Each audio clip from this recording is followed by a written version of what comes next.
Hello and welcome. My name is Alan, and today we are back with more Autobiography of a Freedom Writer. Let's go ahead and hop back into this. The human behavior of avoidance, born of the culture of segregation, was of particular interest to Professor Theodore Page. He was an administrator at my high school, but everybody called him Professor. One Saturday afternoon, I ventured into town and noticed he was parked on the east side of the strip. All the parking on Columbia Avenue was on a 45-degree angle facing the shores or stores. When I approached him to offer a greeting, he invited me to sit in the car with him. After a few moments, he began to explain to me his reason for being there. He was people watching. His main concern was the interaction of whites and blacks as they approached each other on the sidewalk. From his people watching observation, he had concluded that black women, more than black men, took the extra step to avoid getting too close to whites as they passed. On the other hand, black men would speak with white men as they passed more often than black women would. However, his most amazing discovery was that black men did not speak to white women unless they were known to each other. Professor Page was serious about this study. He came prepared with his notes, notepads, and other material to document his visits to various small towns where he would observe this behavior. He concluded that segregation was alive and well in the town of Prentice. He had observed that whites joyfully displayed their sense of superiority as they sometimes waited for blacks to step off the sidewalks to allow them to pass. Black men realized the high pedestal on which white women were placed, and therefore they did not want to show any familiarity in public. To me, this was odd. I once heard an old white gentleman state, an open door to blacks or to black education leads to an open white woman's bedroom door. Truth be told, that door had been open for a long time. You didn't second guess what the instructors said or did at Prentice Institute because they knew your mother and father. We were there to get a high school education and learn a skill for a trade that we could use to become economically self-sufficient. The founders, Jonas E. Johnson and his wife, Bertha LeBranche Johnson, were deputies of Booker T. Washington's philosophy of power of education, industriousness, and self-reliance. Mrs. Johnson had studied under Washington at Tuskegee Institute. Mr. Johnson, a native of Mississippi, had graduated valedictorian from Alcorn State University, the first land-grant college in the nation located in the southwesternmost corner of the state. Before settling in Prentice, Johnson had established a school for blacks in Laurel. The couple happened to be traveling through Jefferson Davis County when they first arrived with their 3 small children and weren't expecting to stay. Seeing it as virgin territory for educating blacks, they put down roots in 1907 and borrowed money to build a school on land once worked by slaves. They received a grant from the all-important Rosenwald Fund, established by philanthropist Julius Rosenwald, a Sears and Roebuck Company founder who helped to build schools for blacks throughout the South. The grant had to be matched by the local community, which in most cases meant that whites also had to buy into the idea of private school for blacks. Prentice Institute was licensed as a high school in 1909 and as a junior college in 1932. But so that we could earn a living from the land, we were trained in the science of agriculture. I loved biology.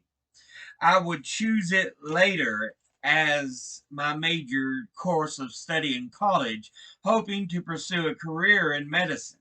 I wanted to outsmart the doctor who told me when I was 14 that I would not live past age 21 because of damage to my heart caused by a bout of rheumatic fever.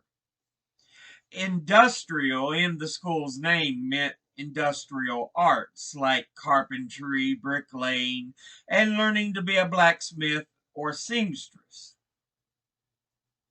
Normal meant the liberal and fine arts. I learned to play the trombone there. On more than one occasion, I would practice at home by climbing on top of our barn in Lucas and treating the neighbors to free concerts. Prentice Institute attracted students from throughout the region and state. By the 1950s, it had grown to include 700 students, 40 plus teachers, and more than 20 buildings, a huge undertaking for the Johnsons in an area where blacks were expected to be subservient to whites. After establishing the school, both the Johnsons became influential all over the state. Mr. Johnson organized a statewide committee of 100 in 1923. It was comprised of Mississippi's top 100 advocates for the concerns of Negroes from each state's 82 counties.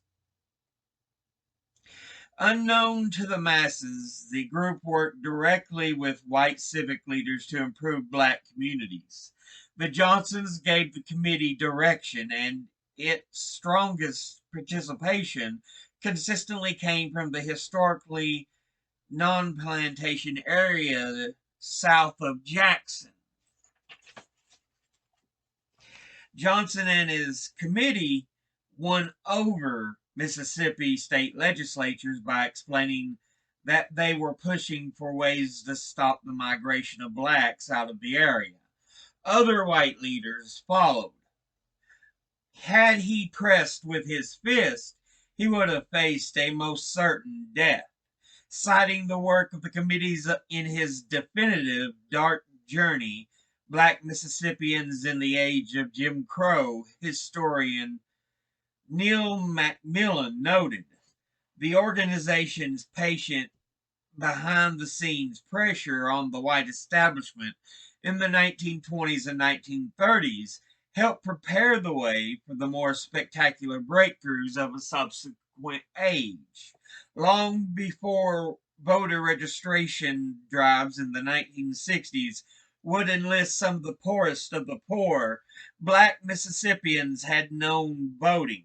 In 1868, there were 86,973 blacks registered. That was 96.7% of the total number eligible. That number began to drop significantly 20 years later with the onset of Jim Crow, and in the 1950s stood at less than 6%. Apparently, the obstacles Negroes faced in merely attempting to register to vote had become so overwhelming, most were no longer willing to pay the price. The Supreme Court's finding of inequality in segregated schools in 1954 energized black voter registration campaigns in the state, which up until then had focused on the small black middle class in cities. Now, the main leader of the campaigns, the NAACP, moved into rural areas. At the same time, the White Citizens Council, vowing to prevent any semblance of integration, was appealing to the white middle class in the towns and villages in the wake of the Brown v. Board of Education Supreme Court decision. Following in footsteps made by their parents' generation, which had instituted Jim Crow laws, the legislature added more restrictions to voter registration in 1954, requiring applicants to write a reasonable interpretation of a section of the state constitution. As a young boy, I learned through family discussions that if more blacks demanded their right to vote, things could change in Mississippi. Medgar Evers and Aaron Henry, the state's NAACP leaders, knew this and acted upon that premise. I was their example that would later me into move me to begin to question my freedom. It was their example that would later move me to question my freedom, to ponder the measure of a man I would seek to become. In 1955, the number of black Mississippians registered to vote was 21,502, about 4% of the voting age population. White registered voters totaled 423,456, or 59.6% of those eligible.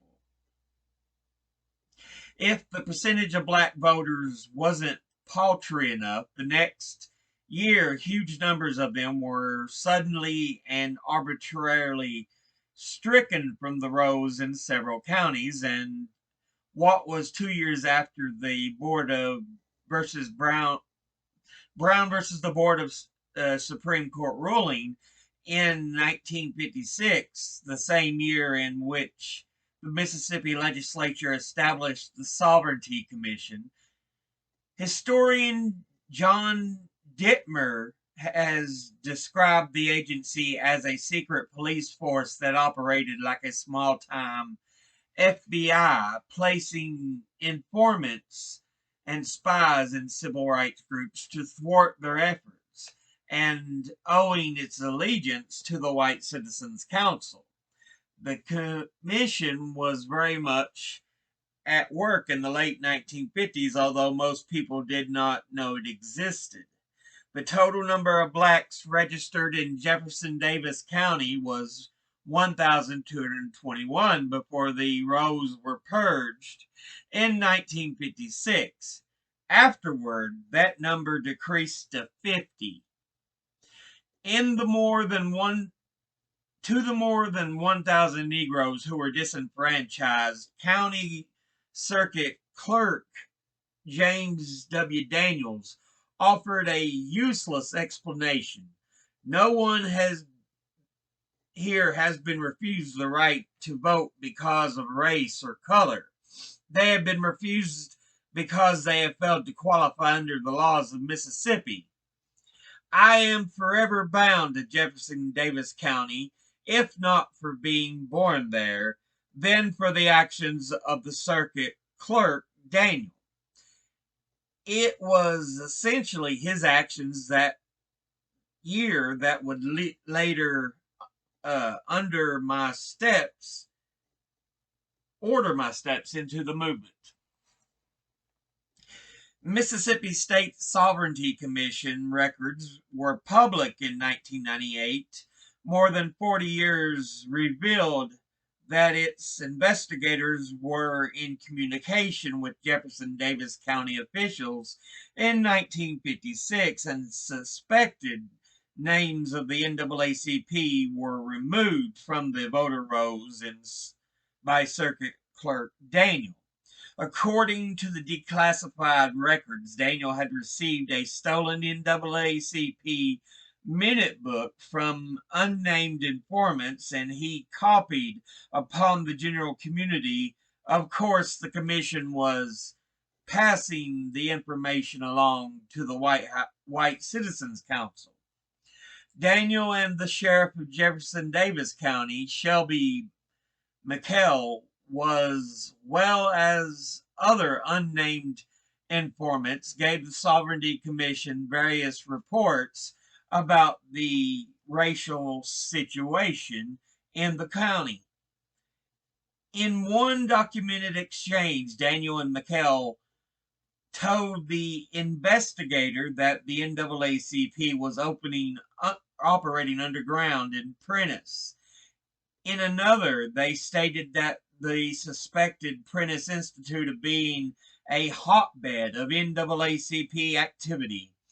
The Johnson's son, A.L., who was being groomed to take over the school's operation, was suspected of being involved, thereby minimizing his parents' accommodationist approach to race relations. The addition to local officials and the unnamed informants, the Federal Bureau of Investigation was supplying information to the Sovereignty Commission about race relations in Jefferson Davis County. 1 year later, Aaron Henry, the state president of the NAACP, launched a statewide registration drive to counter the precipitous drop in registered black voters. Classes were conducted to teach blacks more about the state constitution in an attempt to get larger numbers to register. Henry wanted to register 100,000 black voters in the state, the catastrophic number estimated to have been purged the previous year. State law provided that any citizen could register any time during the year, and the NAACP encouraged Negroes to register with regularity. However, due to the stringent qualification law, it was still difficult for blacks to register in certain areas. Reverend H.D. Darby was one of the Negro voters who had been dropped from the rolls in Jefferson Davis County. He had moved his family to Prentiss from Laurel some 10 years earlier to give his children a high school education. The family lived in the farmhouse on the campus of Prentiss Institute. 5 of the children became students there. Darby made at least 4 attempts to re-register to vote in 1957, but each time the circuit clerk would not permit him. Others who had been previously disqualified also returned and were met with the same results. That year, Darby became actively involved in the Jefferson Davis County NAACP. He had lived through having his reputation smeared by local whites. A minister by profession, he also sold cosmetics and was accused of being a ladies' man. Fed up with all the mockery and intimidation, Darby filed a federal lawsuit in March of 1958, challenging, for the first time in the history of the state of Mississippi, the rigid restrictions on blacks who attempted to register to vote. With the assistance of the NAACP legal department, Darby sought to have such rules declared unconstitutional. It was the first lawsuit of its kind to be filed under the federal provisions of the Civil Rights Law passed by Congress in 1957.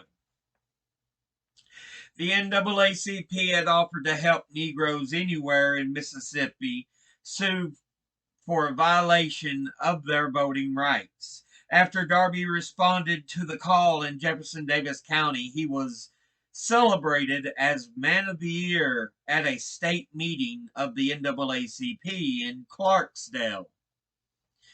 The public hearing of Darby's voting case was carried out in the courtroom of the federal building in Jackson. Negroes from throughout Mississippi sat there in rapt attention. Constance Baker Motley of New York City and R. Jess Brown of Jackson were attorneys for the plaintiff. The decision of the three-judge panel presided over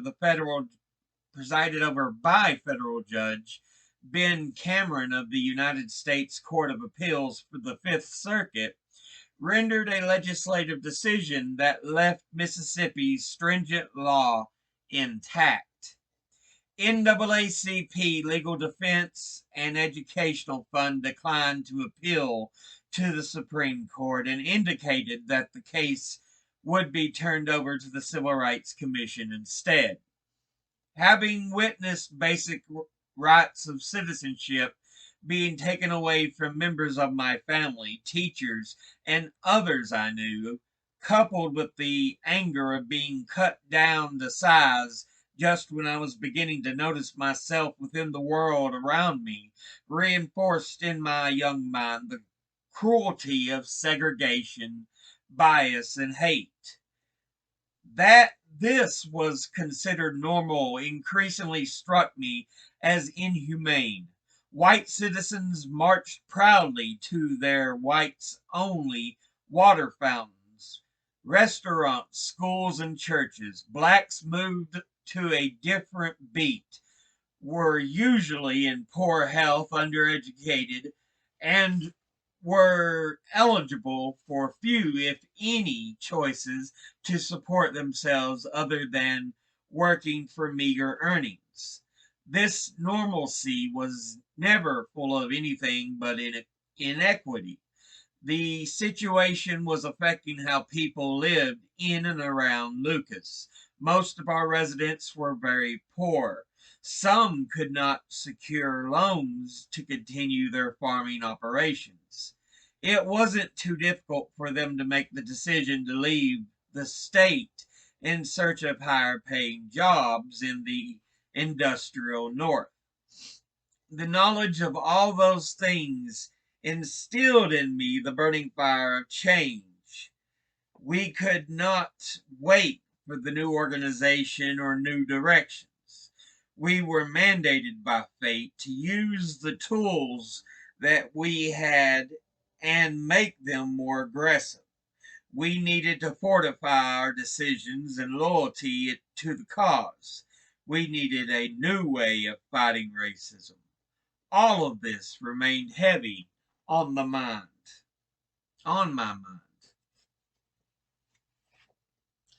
So yeah, that ends the first chapter. And we see how he is personally driven to fight for civil rights.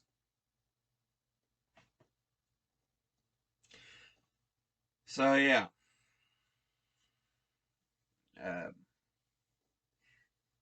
he talks about his personal introductions and development and just how he could plainly see it was wrong and the roadblocks that they often stumbled into. So, yeah.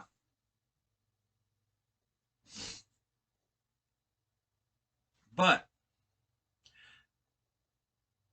I'm going to end that episode here. As always, educate thyself, think, read, study, learn. Someone tries to tell you something you have trouble believing, ask them to cite their sources. I'll see you all in the next episode. Until then, later.